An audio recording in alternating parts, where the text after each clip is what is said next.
24,000 Ukrainians are ready to take their revenge. There are even some reports that Ukrainians are pushing right now so hard around Bakhmut, and even some individual groups are already operating inside the city. So I mean, it is no wonder that Russians started to surrender voluntarily at surging speeds. But more about all of this in just a couple of minutes. What's up, investors? It's the Russian dude. And let's go straight to the point and talk about some ridiculous Russian propaganda. So, in this very first video, we have once again our favorite battle Babushkas. And they are pretty much thanking and pretty much bowing down to Putin, saying, "Thank you so much, our Lord and Savior, for protecting us from this armed rebellion last weekend. It was you and you alone who stopped it, and we beg you, please, run for presidency in 2024, because we will always vote for you, and we, older people, we are never wrong, especially when we select our leaders." And so, to be honest, this is just a perfect work of a Russian propaganda, because it was Lukashenko who stopped this rebellion, but they say it was Putin. Putin himself never mentioned Yevgeny Prigozhin by his name, and these battle Babushkas, they don't do this as well. And I mean, then their claim that it is them, older people, who should be in charge of selecting the future for their own country. So just please let me know in the comments, who do you think should decide the fate of any pretty much government? And also, if we can reach 200,000 subscribers by the end of this week, I will do a giveaway next week. So it will be a perfect chance for some of you to win something personally from me. And all you need to do in order to participate in this competition, just to like this video and subscribe to my channel. That's it. You can also follow me on Instagram, because I will continue to post my pictures from my Italian trip. The link is down below. Right, and now please allow me to give you just a couple of quick words about the Western military support to Ukraine. And 24,000 Ukrainians are already being ready for revenge. Then we'll move to Ukrainian front lines and talk about Ukrainians pushing hard around Bakhmut, and some of them are even entering the city, and Russians voluntarily surrendering. And so in this first picture we can see American armored fighting vehicle called Bradley, which is being used by Ukrainians on the front lines. Then we have a picture of a Polish PT-91 tank, which is also being already used by Ukrainians. Moving forward to another country all the way across the ocean, Australia is preparing a $73 million support package to Ukraine, which will include 28 armored personnel carriers called M113. And then the country of Lithuania acquired 2 NASAMS air defense systems, which will be transported to Ukraine as well. But the most important event of the recent days is that, according to the commander of Ukrainian forces, Serhiy Naev, 24,000 Ukrainians have just finished their military training with their European partners, and now they're coming back to Ukraine. These are exactly these reserves that Alexei Reznikov was talking about, which are not yet employed in this Ukrainian counteroffensive. So right now they will be back, and probably in the very near future we will see the true power of Ukrainian offensive. And so what about Russians? Do they do something to advance their military tactics and military vehicles? Well, in this picture you can see a Russian tank which is using this mosquito net. There is nothing which this protection will stop, no missiles, no nothing. It is completely pointless. Well, to be honest, if you think about it, it makes it even worse. How do you think the range of Russian turret will be after installing this net?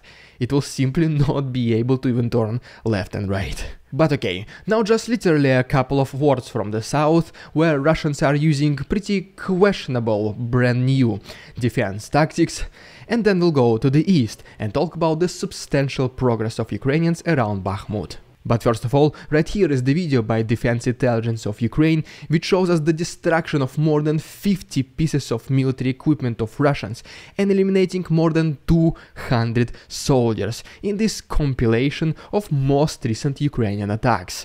Unfortunately, YouTube does not allow me to show the entire of it, because obviously there are some unacceptable consequences. That is why the full version is on my Patreon. The link is down below, and there's still 1 week of free access. And next we go to Kherson, where unfortunately Russians destroyed yet another civilian object in the city where the humanitarian support allegedly was being distributed.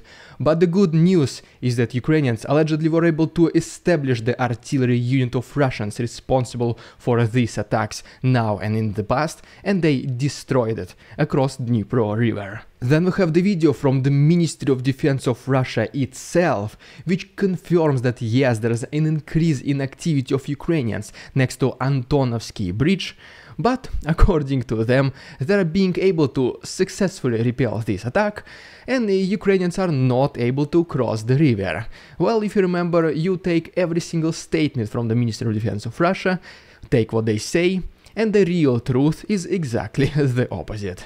Going closer to Nova Kakhovka, Ukrainian artillery was able to destroy several armored vehicles of Russians and an assault group in Korsunka. And now, as we move to another one of the most important cities in the Zaporozhye region called Tokmak, this last night the locals reported several very loud noises, and potentially this was the work of a Ukrainian HIMARS, because as you can see it is located relatively far from the front lines. And another thing is that Russians started to use the brand new but very questionable defense tactics in the city Tokmak, something that they used before whenever they destroyed the Kakhovka dam and saw that this flooding stopped the advancement of Ukrainians. So it looks like that they decided to do something similar in Tokmak as well, because we have these satellite images which show us this river which is very close to Tokmak. Russians pretty much blocked it and created a lot of water on the eastern side of their dam. So potentially, this is just the assumption as for now, potentially in case Ukrainians start to breach Russian defenses and approach closer to Tokmak, Russians once again can destroy this dam, cause the flooding to stop the Ukrainian advancement. Right, and as we move a little bit more to the east, to Pologi, Ukrainians were able to destroy an ammunition warehouse of Russians in the city and also a railway station. And just overall, according to Anna Malyar, Ukrainians in the last several days were able to advance combined approximately 1,300 meters in the direction of Berdyansk, with the most significant fighting happening in Rivnopil front lines. Okay, and now as promised, let's go to the east, where we'll talk about the most recent pretty substantial success of Ukrainians around Bakhmut and why Russians are surrendering. And while I'm going there, can you please subscribe to my channel if you like this style of daily updating. Thank you so much. And first of all, reportedly, Ukrainians were able to destroy a Russian firing position in Vilshana, which is located very close to Kupiansk. Next we have the report by the Institute for the Study of War, which says that both Russians and Ukrainians conducted their offensive around Kreminna, with neither of the sides succeeding, and then Ukrainians were a little bit more successful in their attacks, obviously around Bakhmut. And most importantly, we have this picture of a destroyed Russian tank T-90M, which is considered to be the most modern battle tank of Russians, and this happened in Luhansk region. And now let's get back to Bakhmut, and first of all, to the north of this city, Ukrainians were able to destroy an ammunition depot and a firing position of Russians. Going to the south of Bakhmut, Ukrainians were able to surround and eliminate the entire assault group of Russians in Klishchiivka. And then according to the commander of Ukrainian forces, Denis Yaroslavsky, Ukrainians have full air control over Bakhmut, and this city pretty much for them right now is wide open, on the palm of their hands. According to him, the key to Bakhmut will be capturing two extremely important settlements. One is Klishchiivka and another one is Berkhivka, because they're strategically, geographically, higher than Bakhmut. So as soon as Ukrainians can liberate them and put their forces there, they will be able to do 24/7 intelligence of Bakhmut, and they'll be able to guide their soldiers inside the city. And as you can see, this is exactly where Ukrainians are pushing right now the most. And besides that, there are constant fights around the city, and reportedly some individual Ukrainian groups have already started entering Bakhmut. The full video of these combat activities around Bakhmut is as always on my Patreon, the link is down below. And as a result of all these hostilities, Ukrainians in the last 24 hours were able to capture a little bit more land to the north of Orikhovo-Vasilievka. But wait, there is more! If you remember, several months ago, one of the most important deliveries to Ukraine were these guided smart bombs called JDAM, JLS-DB. So basically now Ukrainians started to use them on the front lines, and the consequences are pretty devastating for Russians. They completely are able to destroy the small buildings and fortifications which Russians erect.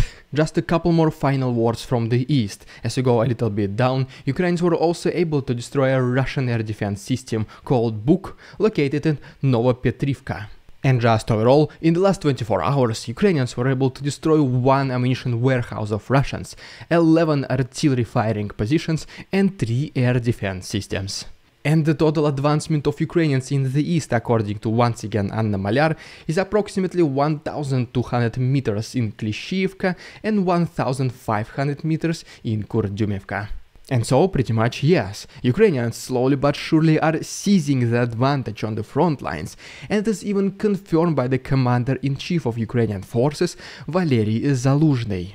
And also, a lot of events and possible victories are still being under-reported from the front lines because of this operational silence. So I'm pretty positive that the real picture, the real conditions for Russians in Ukraine are much worse. And as a result of this, recently there has been a reported surge in Russians surrendering, most likely voluntarily. For example, in this video we can see Ukrainians just capturing one Russian soldier, and then he voluntarily goes towards the position of his comrades and he urges them to surrender as well. And basically the reason for them to surrender is obviously they want to save their lives, because they are afraid of the upcoming Ukrainian counteroffensive. They see that the pressure by Ukrainians is increasing, they confirm this, and in the meantime Russians once again. Wagner soldiers already left. These are the most hard-fighting Russians in Ukraine ever. These are the Russians, most likely most of them are fresh conscripts, so they are very inexperienced and they have no idea what to do against these Ukrainians. And pretty much yes, that's the result. They surrender voluntarily and there is a surge in this activity. But besides this will also have a devastating impact on already low morale of the Russian soldiers, because whenever they see that more and more soldiers, more and more of their comrades start laying down their arms and surrendering to Ukrainians, I mean, they will start thinking that they're the only ones left on the front lines. What is the logical thing to do there? Surrender as well. Most likely we will see some very table-turning events in the very near future, and if you don't want to miss them, just please consider subscribing to my channel. It only takes literally one click. The absolutely best way to support my work is through my Patreon. You can also become my channel member or simply use a PayPal link. Everything can be found on the right and down below. Thank you so much for your attention, товарищи. Be careful, there are scammers in the comments, and see you tomorrow.